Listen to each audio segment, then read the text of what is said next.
Hizi manyumba itauzwa kwa wananchi wote na sheria compliant product ya housing iko ndani ya sheria ambayo tulipitisha.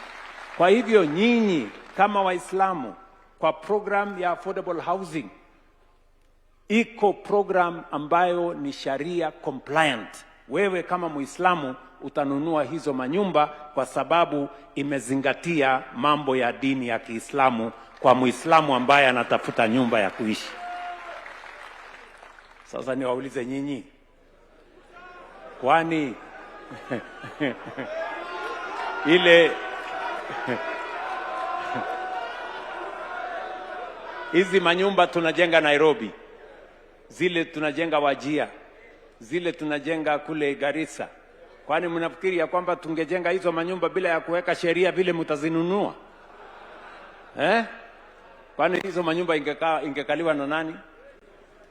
Ati tutoe watu Kisumu ama Eldoret waende waishi Wajir? Watu wa Wajir wataishi kwa hizo manyumba, na tumepanga vizuri vile mtaishi katika hiyo manyumba na sheria itafuatwa ya Kiislamu. Tumekubaliana jameni? Na hivyo katika products zote za serikali tumeelewa ya kwamba tunataka inclusivity. Watu wote wajumuishwe katika mambo ya maendeleo. I can stand here with confidence and tell the Muslim community ya kwamba maendeleo yote, miradi yote, mipango yote ya serikali ya Kenya tumezingatia usawa.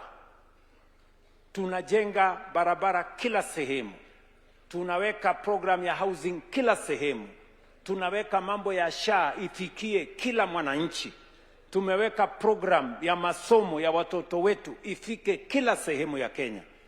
Nilisema juzi ya kwamba viongozi wa Islamu walinitembelea.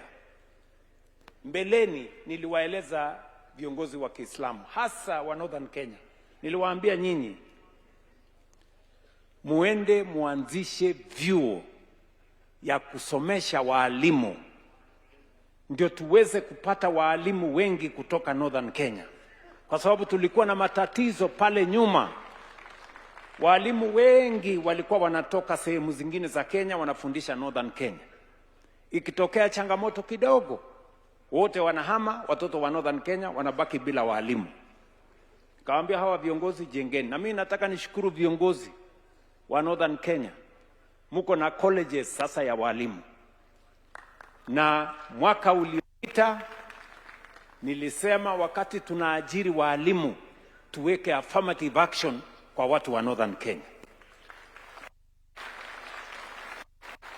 Na niliongeza walimu 2,000 wengine specifically from Northern Kenya. Na katika employment ambao tuko nayo ambayo inaendelea saa hizi, tutafanya hivyo tena mpaka tuhakikishe ya kwamba kuna walimu wa kutosha wa Northern Kenya ambao watafundisha watoto wetu kule Northern Kenya, ili kusitokee tena hali ambapo watoto wa Northern Kenya wanakosa walimu kwa sababu walimu wamehama kutoka sehemu zingine. Ni mnanielewa? So that is what we want. Inclusivity. Nyinyi mmesema katika hii serikali inaendesha tumeweka